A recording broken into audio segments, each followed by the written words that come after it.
बसरीक news के नाजरीन आदाब, हमारे साथ हैं सूबेदार वीर सिंह चौहान जी। जानते हैं सैनिक किस तरीके से किसान आंदोलन में आ गए और किसानों की किस तरीके से मदद करते हैं। चौहान साहब, किस तरीके से सैनिक किसानों की मदद के लिए आगे आ रहे हैं?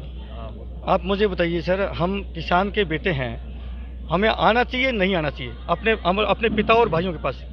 आप आना चाहिए नहीं आना चाहिए? जब हमारे पिता और भाई आंदोलन कर रहे हैं, ठंड में बैठे हैं, हमें आना चाहिए ना। जी जी, इसी के कारण हम लोग आए हैं। हम कोई राजनीति या किसी पार्टी के दलाल या पिट्ठू नहीं है। हम अपने भाइयों के इनकी मदद के लिए आए हैं और पूरे देश का सैनिक आएगा। और जो नौकरी में है, हम उनको विद्रोह करने के लिए नहीं कहेंगे बिल्कुल भी। वो अपनी डट के देश की रक्षा करें, लेकिन भावनाएं उनकी भी इनके बीच में पड़ी है, क्योंकि वो इन्हीं के बेटे हैं। कल सिंधु बॉर्डर पर एक किसान ने सुसाइड भी कर लिया। अब जो किसान आंदोलन का रूप भी बदलता जा रहा है। और देखिए, मैं अपने किसान भाइयों से एक चीज़ कहूँगा कि कभी भी जंग जो है अपने आप को मार करके नहीं जीती जाती। जंग तो युद्ध लड़के जीती जाती है। तो कोई भी अपने आप में ऐसी घटना अपने साथ ना करे कि सुसाइड करने से कोई किसी चीज़ अरे लड़ाई तो बहन जंग जीतो ना, लड़के जीतो।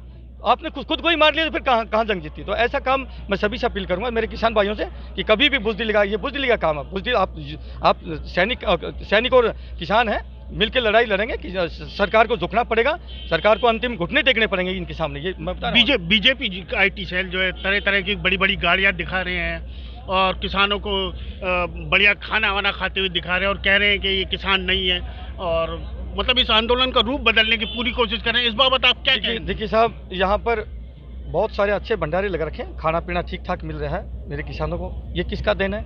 मेरे सरदार भाई है ना। आज तक मैं पूरे हिंदुस्तान में घूमा हूँ। सरदारों में वो श्रद्धा होती है, दिल खोल करके वो जो है, उनके लंगर भी चलते हैं, दिल्ली में भी चलता है कौन सा गुरुद्वारा है। तो ये बिल्कुल इन्होंने पूरी ताकत के साथ हम अपना पूरी मदद कर रहे हैं। वो यहाँ पिज्जा बर्गर वो झूठी अफवाहें फैलाने के लिए बीजेपी IT सेल को डूब के मर जाना चाहिए, मैं कहता हूँ। एक और बात उन्होंने कही है कि खुफिया तंत्र के द्वारा रिपोर्ट पहुंची है कि आंदोलन को कुछ नक्सली नेता जो है वो अब अपने नेतृत्व में ले लेंगे और हिंसा। वो तो कुछ भी कह देंगे साहब, कुछ भी इल्जाम लगा देंगे, इनको उठाने की कोशिश करेंगे, लेकिन ऐसा नहीं है। कोई नक्सली नहीं है, सारे किसान हैं, सारे जो है जमीन से जुड़े हुए लोग हैं। कोई इसमें नक्सली पक्षली कोई नहीं है। कोई एक शब्द यहाँ पर हिंदुस्तान के अगेंस्ट की बात कह के दिखा दे, हम ही ठोकर मारेंगे उसको। क्या बात कर रहे हैं? आने वाले वक्त में सैनिक किस तरीके से किसानों की मदद?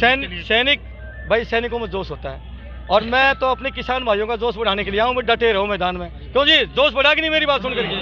पक्का हम तो अपने किसानों का इतना जोश भर देंगे कि ये यहाँ से 10 साल भी नहीं हिलेंगे। जब तक यहाँ हिला नहीं देंगे, वहाँ पर उस कानून को वापस नहीं दिला देंगे, तो हम तो जोश भरेंगे। जोश की कमी नहीं है हमारे पास में साहब। तो सूबेदार यही तो लेके आए वहाँ से, सेना से। क्या आपको लगता है कि जो देश के अन्नदाता हैं उनकी बात देश के संसद में बैठे हुए मोदी जी मानेंगे? वैसे मानना तो चाहिए, लेकिन मुझे लगता है क्योंकि वो जनता के वोट से नहीं जीते, वो मशीन से जीते हैं, EVM मशीन से। अगर 130 करोड़ भी जनता उनके विपक्ष में आ जाएगी ना, विरोध में आ जाएगी, तो भी वो नहीं मानेंगे। उनको पता है कि इनका वोट तो चाहिए नहीं, मुझे तो मशीन से जीतना है। इसलिए मशीन भी बंद होनी चाहिए, नहीं होनी चाहिए? EVM मशीन होनी चाहिए। EVM मशीन भी बंद होनी चाहिए। वो कहते हैं ना, रावण की जान किस्मत थी, यहाँ गर्दन मनी थी, ना भी मती। तो ना भी जो है इस बीजेपी सरकार की EVM मशीन में है। क्यों जी, मैं गलत तो नहीं कर रहा हूँ? इसकी बीजेपी सरकार की जो ना भी है मशीन है, EVM मशीन। इसलिए ये प्रोटेस्ट भी साथ साथ बोलिए कि मशीन भी माननीय हमारे जो सर्वोच्च ये है ना निर्वाचन आयोग, हम आपसे अपील करते हैं कि ये जो है ना, आप भी इसको हटाइए मशीन को, और ये वोट जो है बैलेट पेपर से। सूबेदार जी, पश्चिम बंगाल में भी चुनाव होने वाले हैं और हिंसात्मक प्रभाव बढ़ता जा रहा है। किसान आंदोलन की जगह जो है सरकार का ध्यान अब पश्चिम बंगाल की तरफ, चुनावों की तरफ ज़्यादा चला गया है। मैं वहाँ के आवाम से यही कहूँगा, कि प्यार मोहब्बत से, भाईचारे से जो है इलेक्शन को करो। मार काट में नेताओं का भला होता है, जनता का भला नहीं होता। तो ये थे हमारे साथ सूबेदार, ठीक है सर, वीरेंद्र सिंह चौहान जी। वीर सिंह चौहान सूबेदार जी ने बताया कि EVM मशीन भी हटनी चाहिए, सैनिक किसानों की मदद के लिए किसानों के साथ हमेशा चाहिए। देश का एक नारा है, जय जवान जय किसान, जो हमेशा प्रभावी रहेगा।